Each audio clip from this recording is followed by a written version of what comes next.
is it like being a preferred walk-on?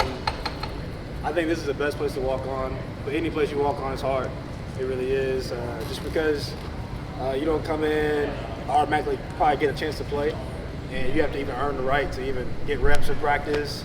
So I'm just appreciative of everything, just like grateful opportunity right now, just because like the totality of everything, and for like Saturday to happen was just a big milestone. Because I remember just fighting for reps to be like on the third team, and then just finally getting some reps where I got hurt in practice and getting able to get moved over. Or even when somebody would go down during the season, and I would have to do scout team for a week. So now just, I think just being a walk-on, like for me, and especially doing it here, all the coaches have truly honor your work, especially if you're a guy who's trying to do it consistently and you believe in yourself that you can be more than a scout team guy. That's the biggest thing too. You gotta believe it for yourself before any coaches believe it for you, because they didn't really recruit you.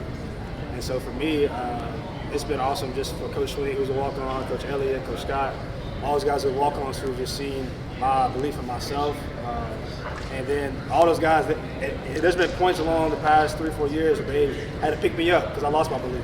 So it's been a mix of that, where there's been times where I believed in myself and nobody did, that was God. There's also been times where, man, like this thing kind of got a little rocky and I kind of lost my faith in it. And then I had people pick me up along the way, whether it was coaches, mentors, teammates that believed in me.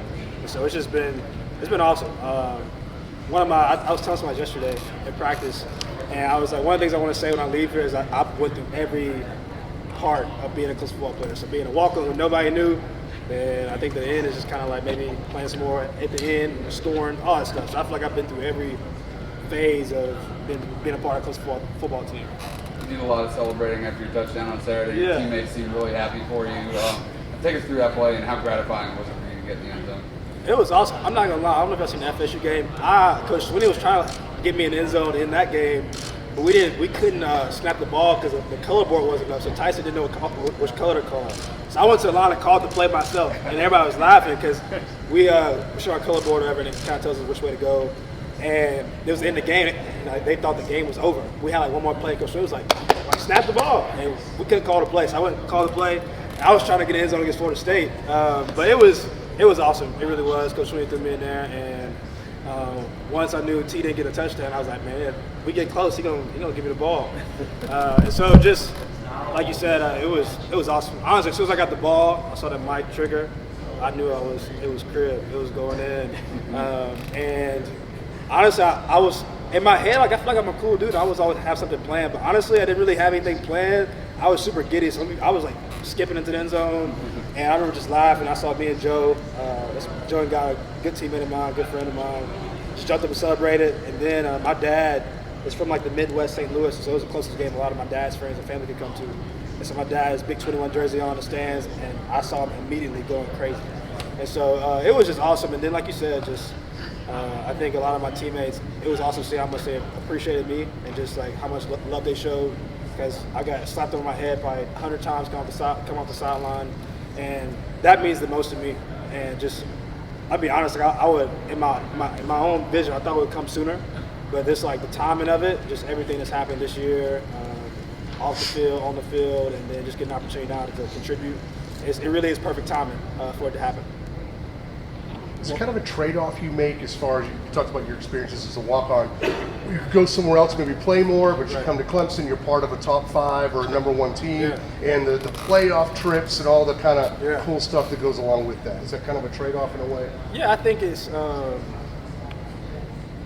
always knew, like more so than how I started, I know how I wanted to finish, and so in the end it was like a kind of like a phrase that somebody told me. Just in the end, what do you want most? Where do you want to be? And I think, if I would have kind of settled in a sense, like early on, before like leaving high school, because I never thought I was gonna be a walk-on. That wasn't never like in my vision when I started playing like varsity football as a freshman. I never think I was gonna tear my ACLs or have to like go walk on at a big time school. I thought that was gonna be an opportunity presented to me, and so once that like wasn't like much of a reality to go to a big time school where I could have played like really good FCS ball. And like at a good school, but I just think I wanted to do it big. And I think initially it was a trade-off because I came in unrecognized. Coach, I think, like I said, I keep saying this, but Coach Sweeney does such a great job of here making everybody feel equal as much as he can. So you don't feel like you're a walk-on here per se, but you do. It's just there is some part about being a walk-on. Just the totem pole is like you're not gonna get the first reps because if you came in with a four-star, five-star guy, he's gonna get the nod over you. And so just early on, I feel like it was a trade-off, and now I think it's working out to where how I want it to. Where I feel like it's an equal playing field. I'm getting opportunities, and then just trying to maximize every time I get in the game. Trying to run hard, trying to not get my quarterback hit, and just do everything I can. So I think initially it was a trade-off, but it's all worked out. Like Lord willing, He's been faithful to my vision, my dream. What was one of those moments when you maybe lost faith and you had a coach or a player sort of uplift you? I think there's been a couple. I would say I'll give you two stories. Hunter Renfro, when my redshirt freshman year, we were talking all through my redshirt year. He was like, "Man, you're gonna be just like me. You're gonna get a scholarship after this year." I was doing we had JV practices. I was making plays on scout team. One of the best things I don't know if Coach Beiste said it, but as a scout team guy, if Coach Beiste says reload, that's like music to your ears because it means you did something good. So I was getting reloads for defense all the time because I feel like I was making plays for them. And then I remember it not happening after that redshirt freshman, or after my redshirt year going to my redshirt freshman season. I didn't get a scholarship. Gave it to an older guy who was more deserving. But in my head, like any kid, like you want it for yourself. And so it kind of like bummed me out because I was like, man, do they see me? Am I being seen? Is my work, is it going to pay off? I remember him just telling me to stick with it. And Coach Sweeney telling me the same thing. I remember going to his office and telling me, hey man, stick with it, it's going to work out for you. So that was a low moment because it just kind of tested me. It was right before that season. And I feel like I went and served my role for that season because I got to get my perspective shift. Because even if I didn't get a scholarship, man, I'm blessed to be here. And then earlier this season, just me and Coach Elliott, like he's always been like I want to call him like a father figure because I got a really good dad. And plus Coach Elliott's like, I think he's about to turn 40. And so I feel like he's like a successful uncle to say, you know what I'm saying? Because I feel like he's too young to be my pops. But he's like, I would say like a very successful uncle who I get to do life with a lot. And so he's always like, at the right moments, he's never like babied me. He's always told me life isn't, he says, what's the quote? Life ain't equal, it's not even, but it's fair. And so that just always helped me keep my perspective because it's like, it's not equal, it's not even, but then if I know that, then it's my job to make it fair. And so I remember earlier this season, and it wasn't like I was doing anything bad, but just like I feel like a lot of good things happen for other backs. I feel like that's something you go through, especially in a school like this. Like I thought I was gonna be able to score earlier. I thought I was gonna get whatever it was earlier. And he just reminded me of like to keep myself grounded, stay humble. And the two things he told me was after Monday practice, and he kind of just pulled me aside. We got to talk for a good 10, 20 minutes, and it was just. No matter what you want it to be thankful for what it is. Because at the end of the day, like you can lose perspective, and I feel like for me, I'm at Clemson, and I'm on scholarship. I'm actually in the rotation, and I'm like getting to live out a dream and just getting to see a lot of cool things happen off the field. The media whatever, just seeing guys like figure out their lives. I've been able to play like a really good role in that. And so all the things, the totality of just like be thankful for what it is, and just to enjoy it. Because I feel like sometimes you could just get so frustrated of what it's not, and you just won't enjoy it anymore. And so for me, just like I feel like the last couple of games, and it's been cool. Like it's the byproduct of that. I feel like I've been playing better. I've been enjoying it, just everything of it, just the warm ups, the bus rides, the free food, whatever it is, just enjoying it. So he told me that, and then just to like always since the beginning, he told me just stick with it. And then in the end, like you stick with it, you persevere, you stay committed. And then it'll work out. I'm big on like this phrase, like the journey, because I feel like just like I've never had like this ultimate poise. Like I feel like I've always been determined, but like there's been ups and downs, but it's like the totality of it, just like the ups and downs, stay consistent, and you never quit. I feel like it's kind of defined my story. You mentioned the free food here. We see pictures of it online. So how good is the food here for you guys? It's really good, man. It's come a long way. Like my time here has been the perfect time to come in, and I'm gonna be a 50. I'm gonna stay for my last year.